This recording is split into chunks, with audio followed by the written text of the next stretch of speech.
Hey, it's Rebecca Smith for the KBIA Newsroom in Columbia, and it's time for Missouri Health Talks, a project where we listen in on Missourians' conversations about access to health care.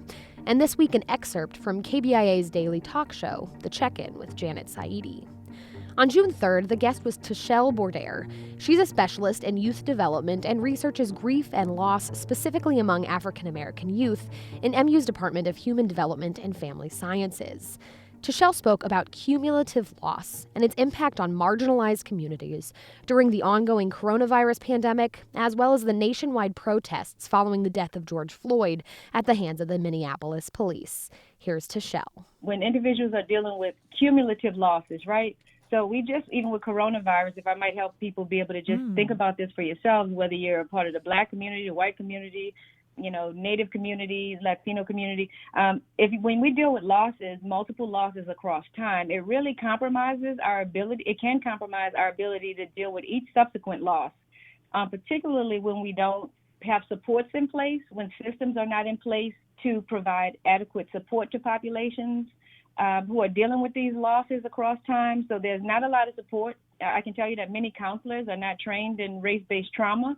So, and there are many who are doing great. So this is just, I'm highlighting this because it just is not really a part of the educational processes. So I think that they're doing their best. I will say that. And so communities who are dealing with cumulative losses, so multiple losses across time, your emotional energies, your physical energies, we're just emotionally exhausted from the notion of having to just repeatedly have these conversations, repeatedly trying to explain privilege and homicide and why it's not okay. People are making, there are videos of people making fun of putting their knees in people's necks, and that's just re-traumatizing for people who are dealing with loss, both Black populations and also for allies. So across time, cumulative losses can really compromise our ability to cope and can lead to these other behaviors, right? A sense of despair can develop when people don't see changes starting to happen. One thing that tends to happen with violent losses in particular that make this really challenging for people to grieve, especially the families, but also people who are observing, is that they deal with stigma around, where the victim is blamed for their own death, right? They must have done X, Y, or Z. And so the person who dies is criminalized. That's hard for families. When a person dies by a natural death, you go to the funeral, and grief is a lifelong journey, by the way. We never get over it. We never just move forward. But in our society, we want to rush people past their grief and say, just get back to life. Well, the truth is, in a homicide death, there's a trial, right? You end up seeing the perpetrator on trial. So there's the difficulties of grief. The most difficult parts of grief are just prolonged.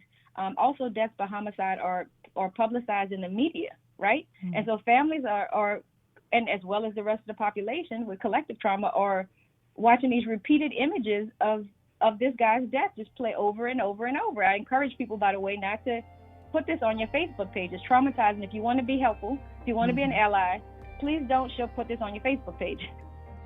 That was Tashel Bordere with MU's Department of Human Development and Family Sciences, speaking with host Janet Saidi during KBIA's The Check-In.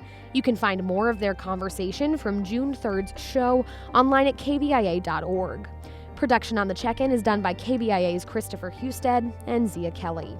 But for now, that's it for this week's Missouri Health Talks. Tune in next week for more conversations from throughout the state about health and access. I'm Rebecca Smith. Thanks for listening.